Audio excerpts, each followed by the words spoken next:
Do, do, do, do, do. Meow, meow.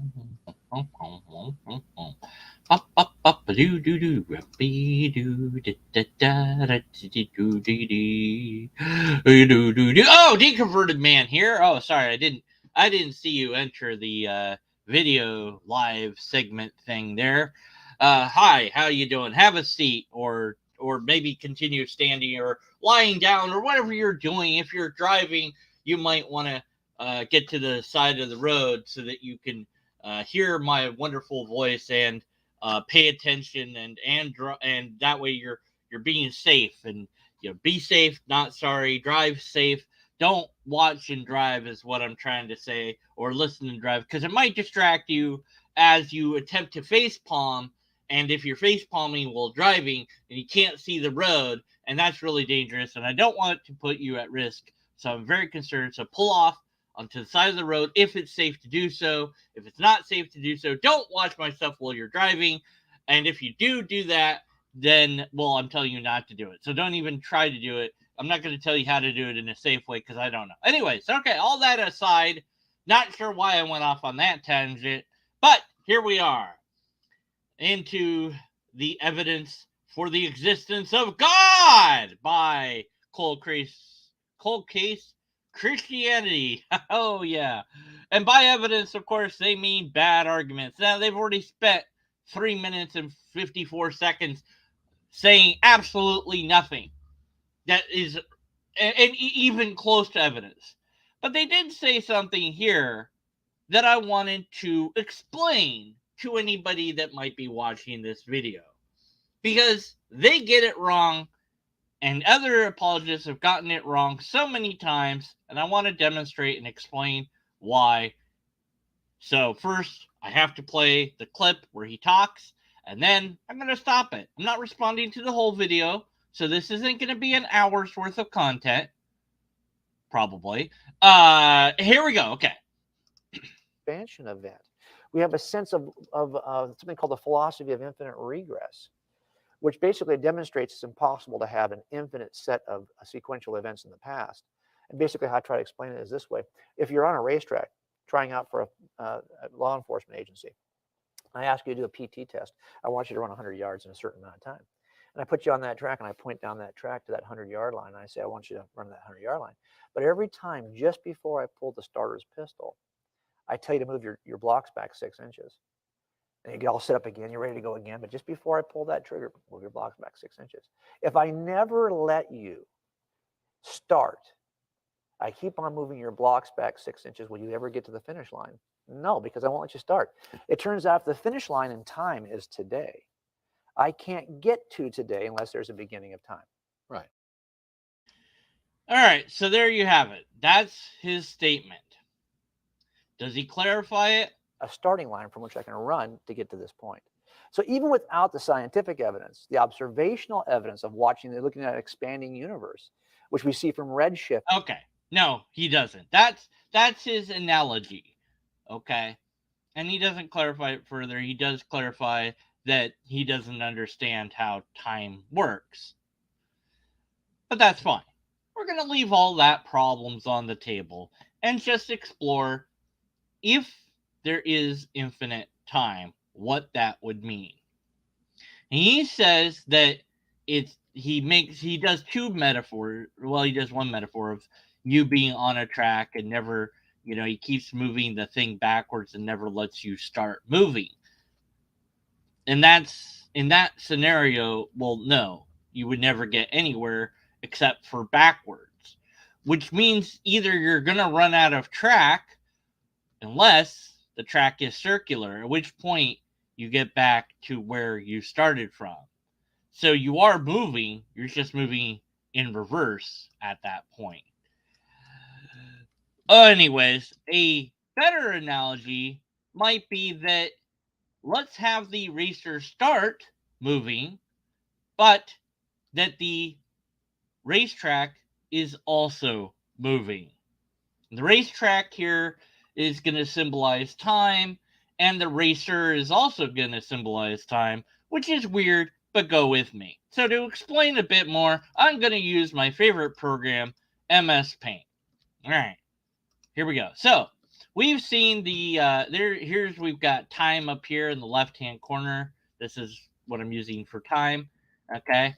And then over here I've got a treadmill. We've all seen treadmills, hopefully. And then we've got the classic airplane on a treadmill. And this thing caused all sorts of debates when it came out. And just to recap for those who don't know about it or whatever, Mythbusters did this and already proved that you could do it. So the depends how you ask the question, okay? If you had a plane on a treadmill and the treadmill is moving and the plane is also moving forward, would the plane take off? And people said no, some people said yes. Mythbusters tried it and they got a positive result. The plane did, in fact, take off. And that is because the plane is not using its wheels to go forward, it is using its engines to move forward. So eventually, there will be enough air going under it that it will be able to take off. Okay, so in the same way, if we had a guy running a track that wasn't backwards because he's never allowed to start, but instead we remove that part of the analogy because that doesn't really make sense. And he is moving forward, and the racetrack is like a treadmill and moving backwards. Well, all he has to do to get to the end of wherever you want him to get to is go a little bit faster than the track is moving, right? So if you're on a treadmill, if you're running on a treadmill, you try to stay at a constant speed. Otherwise, you run into the thing at the start of the thing of the treadmill. But if you had a really, really long treadmill, you could walk. Now, maybe you've gone to an airport and you have those people movers that are very long treadmills. Well, you can walk on one of those in the wrong way. And as long as you walk faster than the treadmill is moving, you can make it to the end of the treadmill. Even though it's always moving, you can make it to the end regardless. So if you, in this case, you are time, and you are always moving, yet time also is infinite, well, it doesn't matter how long it's been going, as long as it's also going forward, and as long as that forward momentum is faster than the always going momentum, which in this case is not analogous anymore because time isn't also flowing backwards. We're just saying that it's always existed back here, right? Then you do move forward regardless of how long you've been on the damn treadmill. If the treadmill is infinite, as long as there's forward momentum, you will get there. And in this case, it's not even a treadmill because time isn't a treadmill that's going backwards. It's not that sort of thing. It's just there. It's more of a measurement than anything else, and there's debate about what time it is. But time is just, it's a line, right? And you go, well, but if it's infinite in the past, right, then how has it gotten to here? Well, because it is moving forward. As long as it's moving forward, then it will get to wherever here is. But if you really don't like that, you're like, no, that's not how it works. Well, here's the other problem with what he said. He says you can't get to X point if there's no start. If God has always existed, then God can never get to X point since God has no start. So if you want your God to have always been, then guess what? You put God in an infinite place into the past, and that means God can never get here because you're saying that's not how time works either. You're saying if time has an infinite past, it can't get to here because there's an infinite thing. So if God is also in the same sort of category, then it also can't get to here. There you go. That's it. So the only way around that is then to say, well, God isn't like time. God isn't like time. The infinite of God is different than the infinite of time. God's eternal. And eternal means something different than infinite does. And now that God's eternal, then God can exist. In fact, God doesn't have time. Forget about time. Time and God aren't even. God is outside of time, beyond time, without time, atemporal. How does any of that work? Well, we don't know, but it doesn't matter because God is special. God isn't like anything we know. It isn't like time. So God can be infinite into the past, but time can't because reasons. And so this is special pleading if you want to do that. And many apologists do want to do that. But I don't care about special pleading because it's a logical fallacy. Well, I care that you use that you shouldn't do that. And yeah, if you had infinite time, you certainly could get to now as long as it's moving forward. We collectively, broadly speaking, don't know about that. I think that the consensus is currently that time began at the singularity, although that's questionable and up for debate. It's not a settled science as far as I'm aware, because there's other competing models for the origin in even Big Bang cosmology. And Big Bang cosmology is just the currently most accepted now because it explains a lot. But other theories have been proposed, and other theories may or may not be gaining traction depending on how well they explain the observations that we make. So it could be, very well could be, that some other theory comes out on top in the end. It could be that Big Bang cosmology wins. It could be something else wins. I don't know. New information comes in and we have to update based on that information. But with the current information we have, we cannot say anything about origins because when it comes to that, we do not know. However, it doesn't matter that we can't say anything about that because guess what? Let's go back a bit.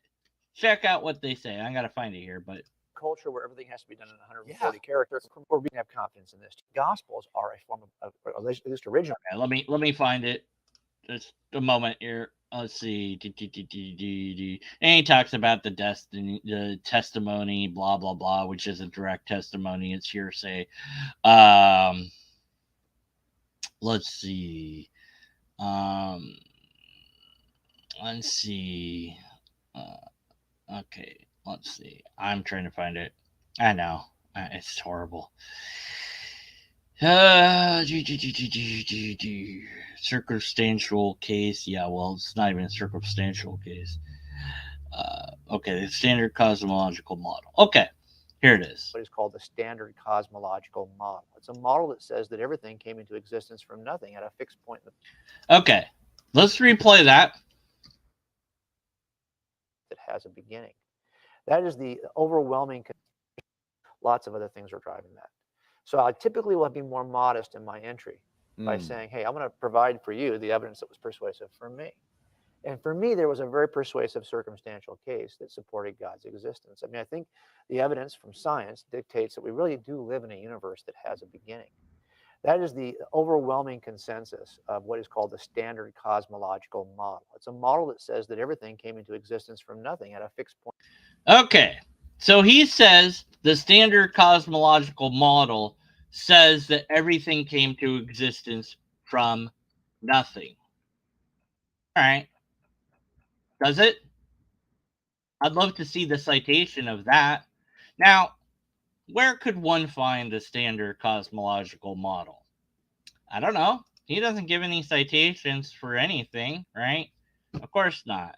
He just has his little, about the book that he's selling, more book stuff, blah, blah, blah, whatever. So no citation whatsoever. So I don't know where to find it.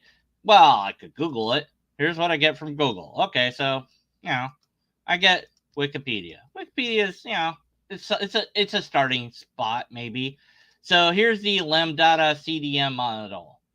this is the standard cosmological model redirects here. Okay, so it says a bunch of stuff.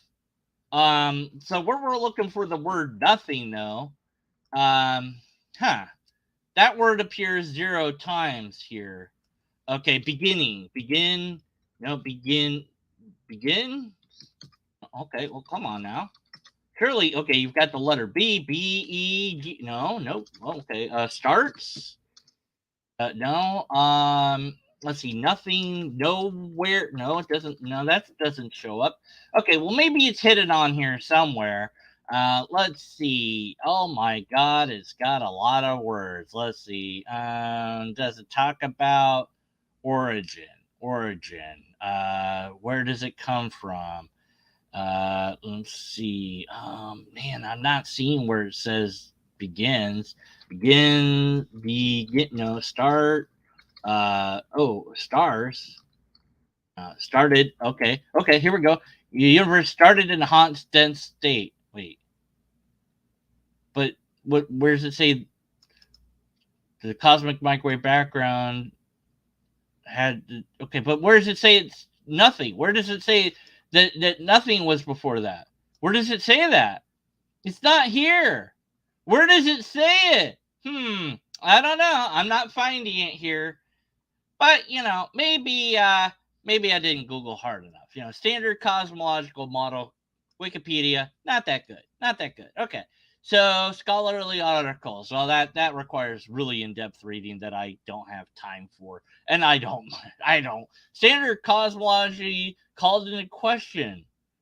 Oh, well, that's probably bad. Let's see what that says. Maybe that talks about a beginning of the universe. Let's see what they say. It was called into question. Here's space.com.